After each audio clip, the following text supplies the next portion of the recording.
Wombat Stew.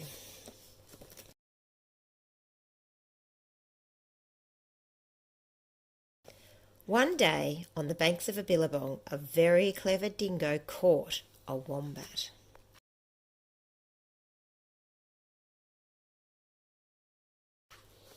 And decided to make wombat stew, gooey, brewy, yummy, chewy, wombat stew.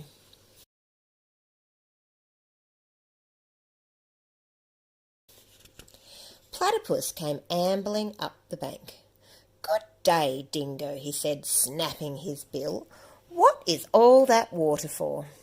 "I'm brewing up a gooey, chewy stew with that fat wombat," replied Dingo, with a toothy grin.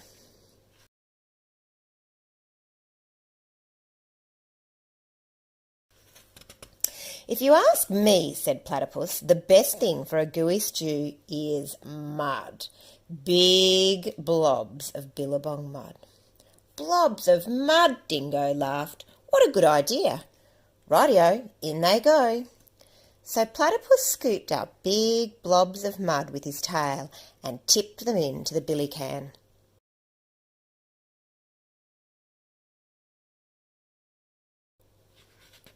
Around the bubbling billy, Dingo danced and sang, wombat stew, gooey, brewy, yummy, chewy, wombat stew."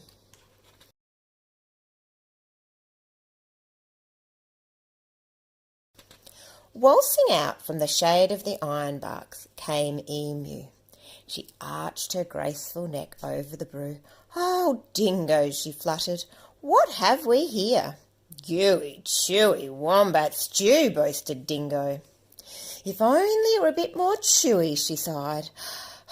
"But don't worry, a few feathers will set it right." "Feathers," Dingo smiled. "That would be chewy." "Rightio, in they go." So into the gooey brew Emu dropped her finest feathers.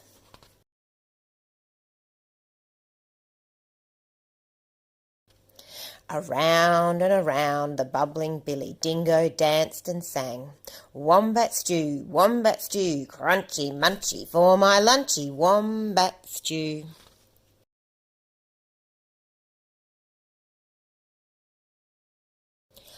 Old Blue-tongue the lizard came sliding off his sun-soaked stone. "Silly Dingo," he hissed, "there are no flies in this stew. Can't be wombat stew without crunchy flies in it." And he stuck out his bright blue tongue. "There's a lot to be said for flies," agreed Dingo, rubbing his paws together. "Rightio, in they go." So Lizard snapped 100 flies from the air with his long tongue and flipped them into the gooey, chewy stew.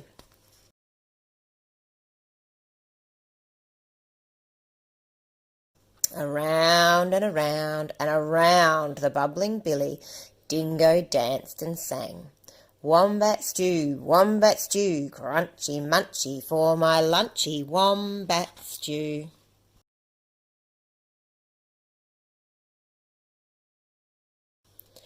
Up through the red dust popped Echidna. "Wait a bit, not so fast," he bristled, shaking the red dust from his quills. "Now I've been listening to all this advice, and take it from me, for a munchy stew you need slugs and bugs and creepy crawlies."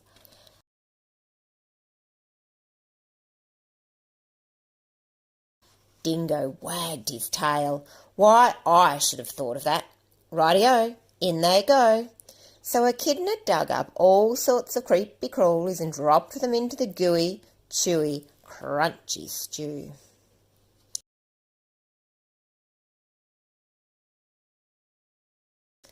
The very clever Dingo stirred and stirred, all the while singing, wombat stew, hot and spicy, oh so nicey, wombat stew."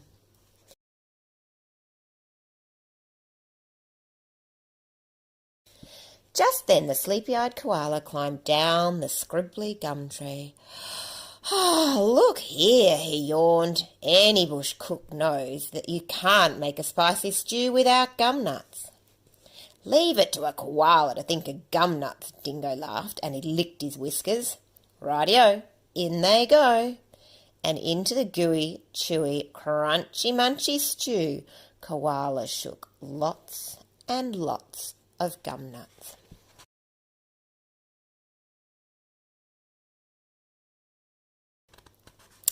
"Aha!" cried Dingo.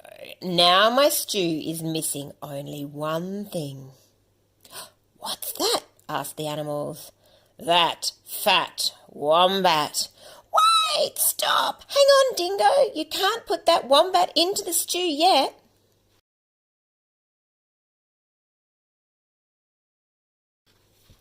"Why not?" "You haven't tasted it." "Rightio, I'll taste it."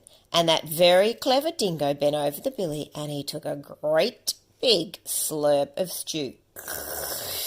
"Ah, I'm poisoned," he howled. "You've all tricked me."